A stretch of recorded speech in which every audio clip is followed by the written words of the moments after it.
China has publicly disclosed successful test of its near-space, wide-area aircraft MD-19. During the tests, MD-19 was launched from both TB-001 twin-tailed drone and a high-altitude balloon. It achieved horizontal landing after flying at hypersonic speed. Taiwan's army initiated plans to acquire latest M109A7 Paladin self-propelled howitzers from the United States. As part of its artillery upgrade, Taiwanese army has begun formal procedures to acquire the M109A7 Paladin under the 2026 defense budget. The Paladin M109A7 offers enhanced mobility, survivability and firepower.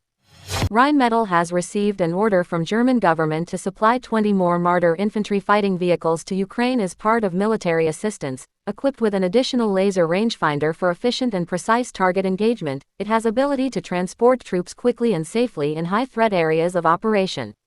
Ukraine's Air Force Rifle Brigade has successfully adapted tactical Humvee vehicles into improvised gun trucks equipped with AGS-H-23 aircraft cannon, which are capable of firing armor-piercing and high-explosive fragmentation rounds at a firing rate of 500 to 3,500 rounds per minute.